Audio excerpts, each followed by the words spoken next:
एक तरफ प्रधानमंत्री नरेंद्र मोदी हैं, जिनको अब यह बताया जा चुका है कि अमित शाह का इस्तीफा ही आखिरी विकल्प है, तो दूसरी तरफ 48 घंटे में दो बड़ी मीटिंग, हाई लेवल मीटिंग करने के बाद भी मोदी पस्त हो चुके हैं। सरकार गिरने का इनपुट आ चुका है और इन सब के बीच राहुल गांधी अलग ही फॉर्म में नजर आ रहे हैं। आज की तारीख में 7,759 किलोमीटर दूर खड़े होकर उन्होंने मोटा भाई की टेंशन और बढ़ा दी। वो सपना तोड़ दिया जो सपना नरेंद्र मोदी जुमलों की शक्ल में देश को दिखाते थे और खुद उस सपने में जीने लगे थे।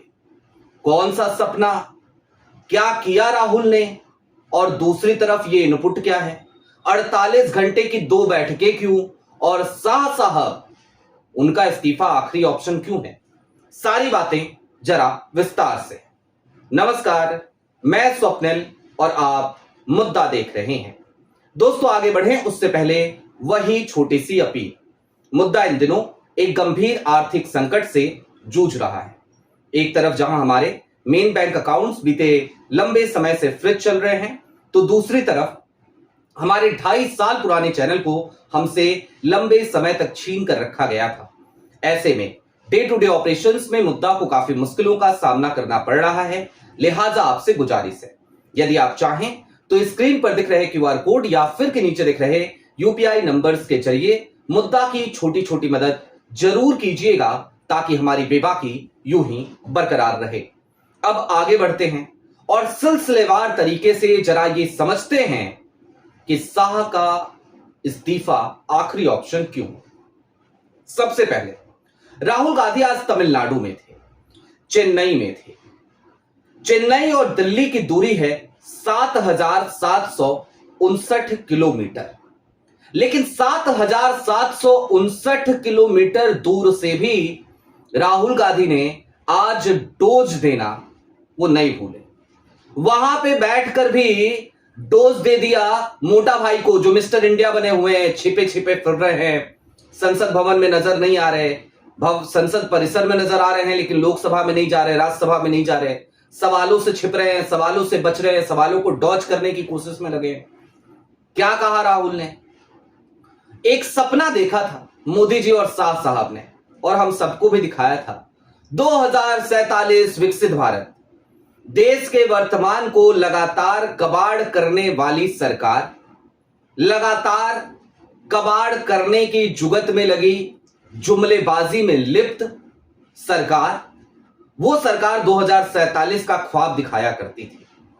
और सिर्फ ख्वाब नहीं दिखाया करती थी, बल्कि सत्ताधारी दल यानी कि भारतीय जनता पार्टी और खास तौर पर गुजरात लॉबी, इसने इसके लिए एक अचूक रामबाण निकाला। वो अचूक रामबाण कुछ और नहीं बल्कि डिलिमिटेशन, परिसीमन। मानसून सत्र में इसे इन केन प्रकारेण पास कराना चाहते हैं नरेंद्र मोदी। नंबर गेम में उलझे हुए हैं, 2/3 चाहिए। हालांकि टीएमसी के जो 20 सांसद गए थे, पता चला उनमें से 3 फिर से गायब हो गए हैं, तो अभी वो जो 20 में 17 बचे हैं, उनकी सांसदी पे भी खतरा है। लेकिन राहुल ने, जो ये लोग डोरे डाल रहे थे ना डीएमके पे, आज तमिलनाडु में खड़े होकर डीएमके इनकी तरफ चले जाए, इस संभावना पे ऐसा प्रहार दिया कि पूछिए ना।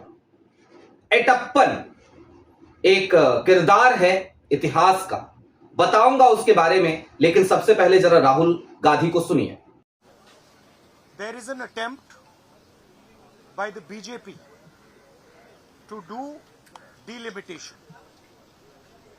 Delimitation is designed to disenfranchise, to take away power from the people of Tamil Nadu. This is a BJP conspiracy. There was a historical character in Tamil Nadu called Attappan.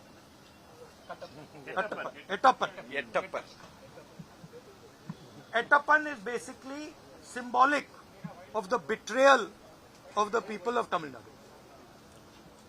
Anybody who supports delimitation is betraying Tamil Nadu, is betraying the future of Tamil Nadu is allowing the RSS and BJP to attack the people of Tamil Nadu and the future of Tamil Nadu, and is a Attappan. Is a 21st century Attappan.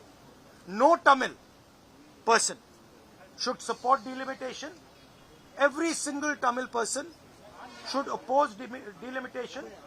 Every single Tamil party, national party, should defeat delimitation in the house. सुना आपने राहुल गांधी को। राहुल गांधी ने सीधे तौर पे कह दिया कि जो कोई भी डिलिमिटेशन का समर्थन करेगा वो दरअसल ट्रेटर होगा तमिलनाडु के लिए, वो बिट्रे करेगा तमिल लोगों को, परिसीमन का समर्थन करने वाला। उन्होंने एक ऐतिहासिक किरदार का जिक्र किया, एटप्पन। एटप्पन दरअसल एक उपाधि थी जो मदुरै साम्राज्य के लोग अपने नाम के आगे लगाया करते थे। वहां के तमाम राजा, वहां के राजकुमार, इनके नाम के आगे एटप्पन लगाया जाता था। एक स्वतंत्रता संग्राम सेनानी हुए, 1860-63 के आसपास की बात है, संभवतः ये अगर मैं सही हूं, वीर पांड्या कंबोडियन। और वीर पांड्यन कंबोडियन जो थे, उनके रहने की जगह जो थी, जहां पे वो छिपे हुए थे, अंग्रेजों के ऊपर वो लगातार हमले करते थे और छिप करके हमले करते थे, शिवाजी जी की तरह गुरिल्ला वार किया करते थे।